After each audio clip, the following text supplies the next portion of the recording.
Dana with the Center Wellington Chamber of Commerce, and I'm so excited today to be here in Brighten Up Toys and Games with owner Chris Bailey. Chris, thank you so much for having me in your store today. Dana, it's my pleasure. I'm so excited to be part of this segment. Oh, we're so glad to be here, and look at the wonderful stuff behind me. This is amazing. So I want you to tell us a little bit about your business. What do you do? How long have you been doing it? For sure. So, this is our pretty new business here in Fergus, of course. We started here on March the 5th of this year, 2020. And so we're very new. Yes. And of course, we had to subtract off about 9 weeks there for COVID as well. Yeah. Our original business, of course, is in Erin, though, which is just about half an hour away from here. Yeah. And we started that at the end of 2011, really kind of got started in 2012, right after Christmas time. Right. So our business really started as an educational center. That was the kind of the origins of it, and it still is kind of a nice backbone for what we do. But of course, now our major focus is on the toys and games business.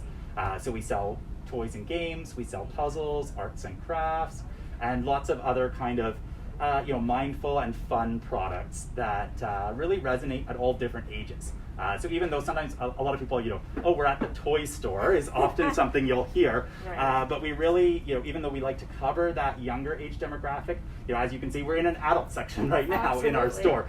So we have a lot of really great mindful products because we really need to all be, checking out those kinds of products for adults as well. And we all like to have fun. So that's our, that's kind of the background of our business. And it just really kind of grew from there in Erin, and then late last year, so I guess middle of 2019, we spoke with the previous owners at this location, and they were looking to retire, and so we decided we would expand our business into the community of Fergus as well. So that's what brought us here in March. Excellent. Well, welcome. We're so glad to have you here, and we did a ribbon cutting with you late this summer, just before school went back, and we got to talk about COVID, obviously.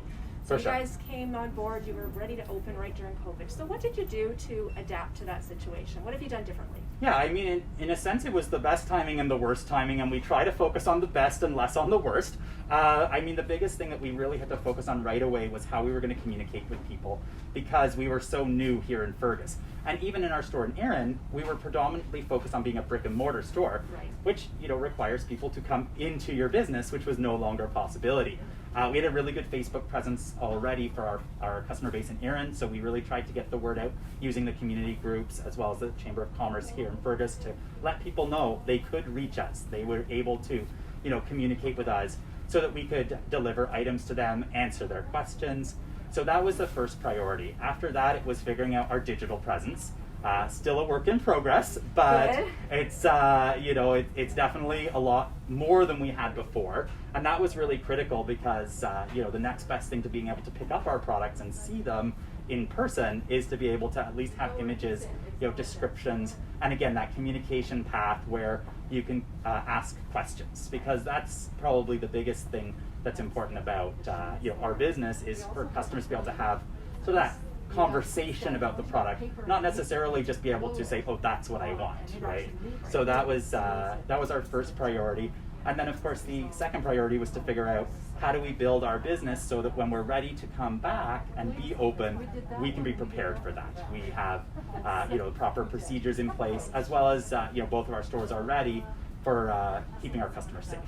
So that was our our focus, and I think what we always tried to do, Stephanie and I, was focus on being cautious, but also as decisive as we could be, given the fact that sometimes decisive answers weren't available. Right. But really trying to balance those two priorities. Yeah. Well, you've done a great job, and congratulations on that. So, and your customers reacted well to the way that you were interacting? Yeah, I think, we really didn't know a lot about what to expect. We were open for a grand total of 3 days here before we were closed for COVID.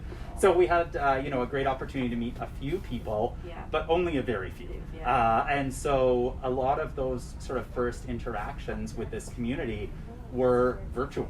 And people were just amazingly welcoming, saying, what can we do to help you? How can we help you spread the word? People were posting up reviews and comments all over the place about how we had dropped something off for them, and you guys got to try this, forget about the fill in the blank online retailer, you got to use your local retailers, and not just only for us, but for so many of the local businesses here.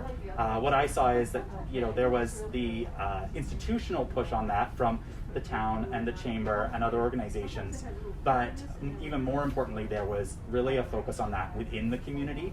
And that, to be honest, I mean, you and I both know that resonates more than what you're being told to do, right? It really, when people are advocating on your behalf, it's the best possible thing that could happen. Good. Excellent. Well, that sounds great. What's up? What's on the horizon? What's up next? So, I mean, obviously for us, right now we're heading into our busiest quarter. And so for us, what that is all about is making sure that we're prepared in terms of having our team all ready to go, making some changes to our procedures so that we can accommodate that extra traffic without it becoming a concern about safety, particularly where there's a second wave involved right now.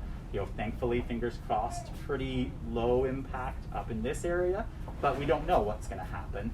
And then the other big thing for us is really just making sure that we've managed our supply chain well and that we have a lot of products on hand. Because we've gone from a business where turnaround was somewhere in the 2 to 4 week period to somewhere in the 2 to 4 months, or maybe longer. So it's a really big change in the way that we've had to do our purchasing and the way we've had to plan ahead to be ready for this season. And so that's been a huge focus for us. I think every time we show up, the team kind of come to the back door and say, okay, what's in the car today, right? What showed up? And then I got here the other day and there was an order that was across the whole back of the store because things that we would order maybe over 3 or 4 orders, we're condensing down into one and getting it here as soon as we can so that we're ready to go. Yeah, good stuff, good stuff. So I'd love to hear a chamber success story from you, Chris. Do you have something you can tell us? I do, for sure. I mean, you probably already guessed what I was going to talk about, and that's our opening, our reopening celebration, which was just held back at the end of August. I mean, for me, that's, I've had many chamber success stories. I was a board member of a chamber, as well as heavily involved with chambers over the course of our business. So I have a lot of success stories, but this is the most important one for us right now because, even though we reopened, into a very different world in May, we really couldn't do that grand reopening or that grand opening celebration that we'd originally had planned for the beginning of April. And so our challenge became, how do we mark the occasion in a way that is safe, appropriate, and still allows us to be able to look back and have that memory of doing the ribbon cutting and sort of having that sort of official unveiling concept. Even though it wasn't sort of a big surprise because we've already been open for several months, we still felt like it was really important. And of course, Dana, I came to you and I said, this is something we really want to do. I know there hasn't been a lot of events going on. This is really kind of a bit uncharted territory. And so the reason it's a chamber success story is you said, absolutely, let's figure out how to do it.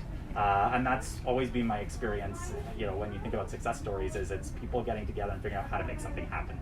Absolutely. Well, we were so excited to support you, and I have to tell everybody watching this, you got to come in and check out the store. It is absolutely amazing. And Chris, I want to say thank you very much to you and Stephanie. We're really excited to be partnering with you, so thank you. Dana, thank you so much, and it's been such a pleasure talking with you today. You also, thank you.